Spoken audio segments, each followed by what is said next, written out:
Good morning. Good to have you with us on this Friday. I'm Joe Fryer. Savannah is off. We start this hour in Florida. At least 16 people are dead after Hurricane Milton tore across the central part of the state on Wednesday and Thursday. More than 2 million people still don't have power this morning as officials begin to assess the magnitude of Milton's destruction. Even though the storm surge wasn't as bad as expected, historic rainfall has triggered life-threatening floods in low-lying areas. So far, officials have made more than 500 rescues. Now, as people look to rebuild after yet another devastating storm, early insurance estimates show there could be up to $50 billion in losses. NBC News national climate reporter Chase Kane is live in Daytona Beach, which is on Florida's east coast. Shane, good morning. So Volusia County, which includes Daytona, saw up to 15 inches of rain in some areas. Wind gusts reached up to 90 miles an hour during the peak of the storm. Tell us, what does it look like on the ground today? What's the biggest threat for people there? Hey, Joe, there was an overnight curfew that just lifted a little while ago. The sheriff wanted that in place so that public works crews and utility crews could get out and try to get the power back on, try and clean things up a little bit more quickly. The biggest impact here in Volusia County was the flooding, but you're probably noticing this here behind me, where that surge that lasted for hours was just eating away at this beach. I mean, even looking under here, when we first got here, the sand extended for another 20 feet or so past where we are, even another 10 or 15 feet on the other side of that seawall, because one of the things with Hurricane Milton was, even though the storm surge wasn't as high as expected in some places, we had hours and hours of Milton still kicking up the surf off of the east coast, off the Atlantic coast of Florida, and that was just pulling the sand out to the ocean. And it was just a couple years ago, Joe, that Hurricane Nicole did a very similar thing. So these beaches were already in bad shape. Again, a reminder, we're talking about what's happening on the East Coast, on the other side of where Milton first made landfall. As this community starts to recover and rebuild, Chase, what are some of the biggest challenges they're facing? Yeah, I mean, Joe, good that you pointed that out, because, you know, we've had a lot of focus on the West Coast, on the Gulf Coast, understandably so, but folks here on the East Coast are having these impacts too. The biggest thing here in Volusia County and in many of these eastern Atlantic coast counties is that flooding. We talked to a lady just a few miles away from here in South Daytona who's lived in Florida, lived in this area for nearly 50 years, and she said she just doesn't know if she can keep doing this. I just got finished fixing the storm from Ian. I just got finished. I have one more door to paint in my house. And now I have to replace the whole thing again. Where do you think about going? Someplace on higher ground. Higher ground. I don't know where, but I'll research and find a place. She also told us that, you know, she's noticing that these storms are getting worse, and one of the challenges for her and for many people across Florida is insurance, that when people can get insurance, it's more and more expensive, Joe. That is something that is affecting so many people right now, and it's because of climate change. You cover the climate for us, Chase. So talk more about how climate change seems to be fueling these monstrous storms. What was it about Hurricane Milton that might have been different from Helene, which we saw just 2 weeks ago? Well, one of the things that we've talked a lot about is just how hot the water is in the Gulf. Record hot in some places. There were places where the water was actually warmer than the air, and that is just fuel for these hurricanes. That's why we saw Milton intensify so rapidly. And then zooming out, just as we make the atmosphere more hotter from burning fossil fuels, warmer air holds more water vapor, holds more moisture up there. So these storms are able to hold more rain that they can dump, and dump that rain more quickly, Joe. Last thing I want to mention is that actually later today, we're going to get a rapid attribution report, basically a quick scientific study from a group of scientists in Europe looking at exactly how much climate change made Hurricane Milton even more intense, Joe. All right, Chase, thank you so much. Rescue crews in Florida are working round the clock to save people from floodwaters after the hurricane hit parts of the state with up to 18 inches of rain. Several people were trapped on floating debris, like this 14-year-old boy in Hillsborough County. NBC News correspondent Stephanie Gosk explains officials are seeing scenes like this in places that don't usually flood. In central Florida, a race to pull people out of the water, not from a dangerous storm surge, but from Milton's torrential rains. This woman escaping the rising waters in the dark, her 4 young children in tow. Once we hopped on the oven, I called my mom and told my mom, I think me and my children are about to drown to death. Many of the neighborhoods underwater are miles from the coast and not typically flood prone. How long did you live down there? I lived there 14 years. Did you ever see it flood? No, ma'am. Nothing like that. The County Fire Rescue in Tampa says it conducted 500 rescues. 135 people were pulled from a single assisted living facility. Please be careful. If you feel better, go on the dry ground. We can take you there.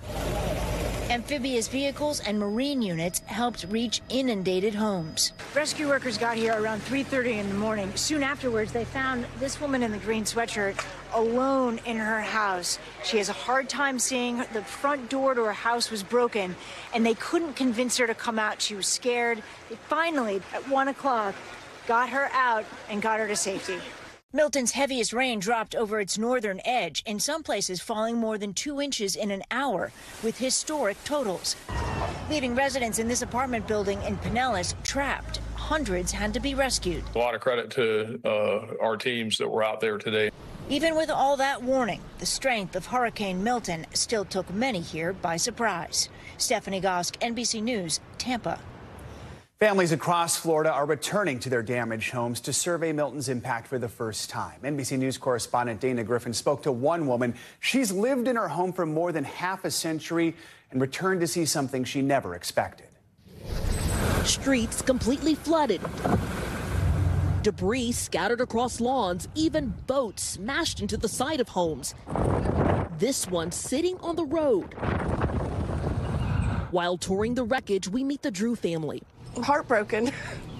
I don't know what else to say. I mean, we can't do anything about it. Deborah Drew, along with her 81-year-old mother-in-law, Patty, and daughter, Megan, returning to Patty's home for the first time since Milton's disastrous hit.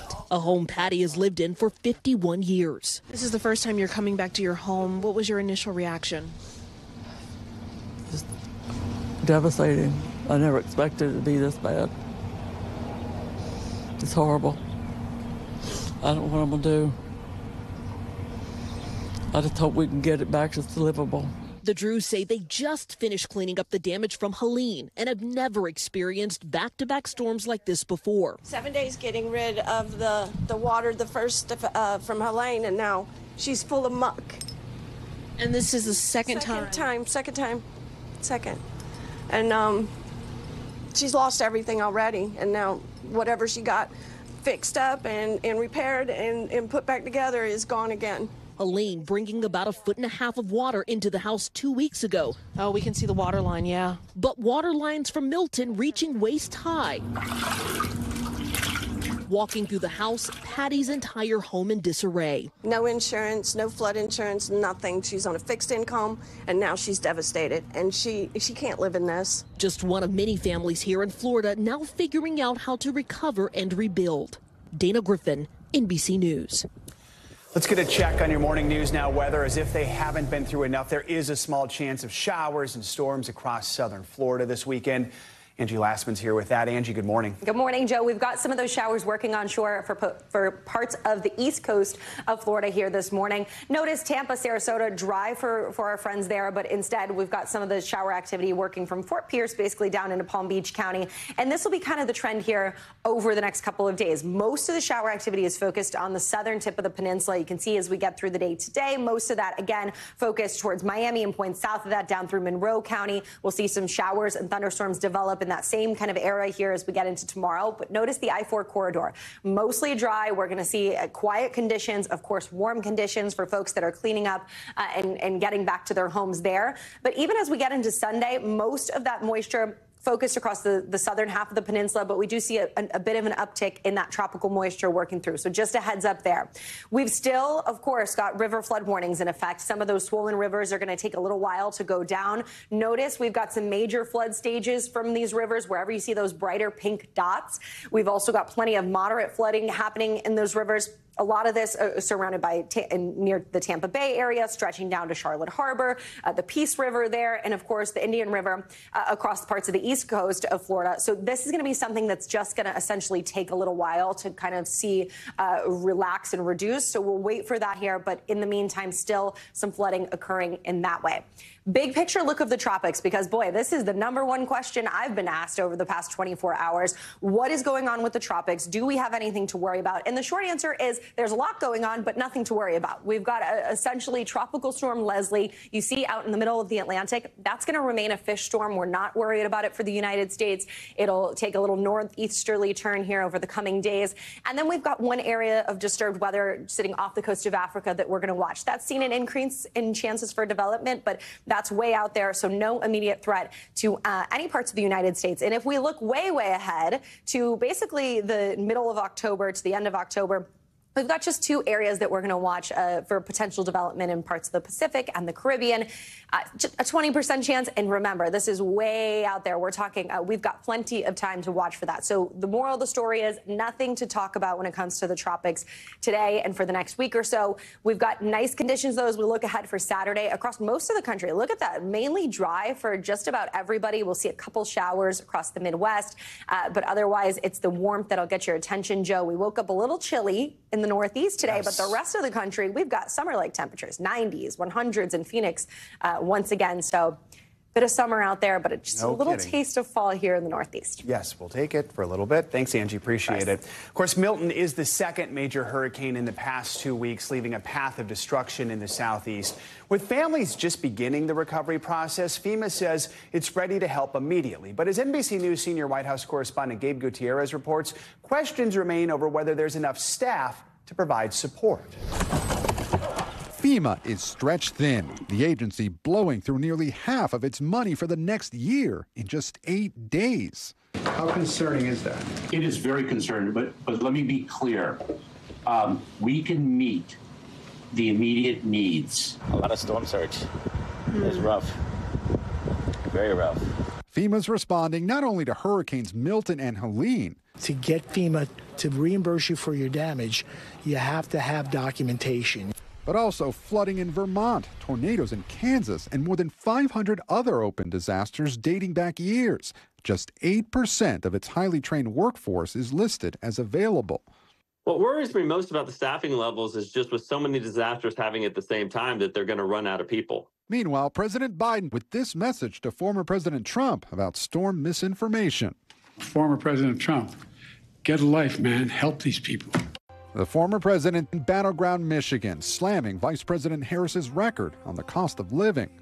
The economy has been a total disaster, but Kamala says that she can't think of one thing that she would do differently. Harris's team is having former President Obama campaign for them in critical Pennsylvania. We need a president who actually cares about solving problems and making your life better, and that's what Kamala Harris will do. As for the storm response, President Biden says FEMA has enough money for now, but he's pleading with Congress to set aside more for small business disaster loans. All right, Gabe, thank you so much. Speaking of the impact on businesses, Hurricane Helene has created a shortage of IV bag fluid at hospitals across the country. Now, medical institutions are scrambling to make sure they have enough on hand to care for their patients. NBC News correspondent Maggie Vespa has more. Devastating ripple effects after flood damage from Hurricane Helene halted production at this North Carolina plant owned by Baxter International, which makes 60% of the nation's IV fluid. And this week, B. Braun Medical, a second producer, briefly pausing work at 2 Florida facilities ahead of Hurricane Milton. IV fluid, critical to everything from treating dehydration to surgical procedures, was already in short supply. Now the situation's even worse, with hospitals forced to postpone non-emergency procedures. We are only receiving about 40% of what we normally receive. Dr. Paul Bittinger is the Chief Preparedness Officer at Mass General Brigham. We've been messaging to our nurses, to our physicians. We want people to find alternatives or to eliminate waste. The American Hospital Association urging President Biden to declare a nationwide emergency, writing patients across America are already feeling this impact. In suburban Chicago, Robert, a 67-year-old mathematician and grandfather with kidney disease, just learned fluid needed for his dialysis is suddenly unavailable. His doctors scrambled to find an alternative. I know if I don't get dialysis every day, every other day, I'm not going to make it. It's an immediate need. It's an immediate need. Baxter International says it's working to repair the North Carolina plant while increasing production at other sites globally. The company hoping to resume full production levels by the end of the year. Maggie Vespa, NBC News. And medical supplies aren't the only thing that can be impacted when natural disasters strike. Disaster relief organizations like the Salvation Army are working to make sure all kinds of critical supplies are getting to people who need them, especially after 2 major hurricanes made landfall in just 2 weeks. For more, let's bring in Jeff Jelitz. He is the Emergency Disaster Services Director for the Salvation Army's Southern Territory. Jeff, good to have you with us. Let's start just with the big picture here. Your website says the Salvation Army is currently operating in 6 states because of these back-to-back hurricanes. What goes into coordinating an effort this large? Well, it's a major operation right now. We would call it a historic operation. The Salvation Army has already served over 360,000 meals across impacted states from Florida all the way up into Tennessee. That obviously includes North Carolina, where we have a major relief operation. It means mobilizing people, equipment, supplies to provide things like hot meals, emergency relief supplies like cleaning materials, infant supplies, and it means putting a lot of people on the ground who can do those service delivery efforts. You mentioned some of the ways you're helping people there in Florida who are impacted by Milton. What are the greatest needs right now beyond some of the things you just mentioned there? Well, I think the need for food right now is absolutely critical. For us, yesterday was our first day in the field actually providing meals. We need to ramp up that capacity in a significant way. We want to make sure that people have a good, wholesome meal. Drinks, obviously, it's hot. The lack of power means people can't cook at home. Going beyond the food, it's more than just a meal. It's also about the emotional and spiritual care that's needed. Your videos before mentioned that people have been hit by storm after storm after storm. And so the mental toll is also troubling. So a lot of what we're doing also is just providing a listening ear and letting people know that they're not alone in this very dark time. That is so important to so many right now. You know, a lot of our viewers don't live in Florida. They feel a little helpless. They want to help out, but don't know how. What are the best ways people can help? It's easy to help. The best way to help is to make a cash contribution to the charity of your choice. If that charity happens to be the Salvation Army, go to helpsalvationarmy.org or dial 1-800-SAL-ARMY. We will put every dollar that is given to work, either responding to Hurricane Helene or Hurricane Milton relief efforts. And let's talk more about Helene. The Salvation Army has been helping out in Appalachia since Helene moved through. When you're dealing with recovery efforts that last such a long time, how do people's needs shift week by week, month by month? We know the immediate needs, but this is a long recovery process. Yeah, disaster recovery can take years. And every family moves through that process a little bit differently. Some may have insurance, some may not have insurance. And so what the Salvation Army does is really walk alongside families and those community long-term recovery groups. Down the road, we're funding things like reconstruction. We're funding things like replacement of appliances and furnishings. And again, that takes a long time. We are still doing long-term recovery operations for Hurricane Ida, Hurricane Ian, Hurricane Idalia. And so it can be a years-long process for some individuals. An important thing to remember. Jeff Jelitz, thank you for your time this morning. We really do appreciate it. Thank you, Joe. There is some relief this morning after a scary incident at a popular Colorado tourist mining attraction yesterday. More than 20 people, including kids, were rescued after becoming trapped 1,000 feet underground in the Molly Kathleen gold mine. They got stuck there for hours after the elevator that's used to shuttle visitors in and out stopped working. First responders rescued one group that was trapped in the elevator by pulling it back up. The second group was later able to ride the elevator back up once it was repaired. One person who was stuck in the mine died, but no information has been released on the cause of death. 4 others were treated for minor injuries. The Mine Tours website says it's now closed until further notice. Thanks for watching. Stay updated about breaking news and top stories on the NBC News app or follow us on social media.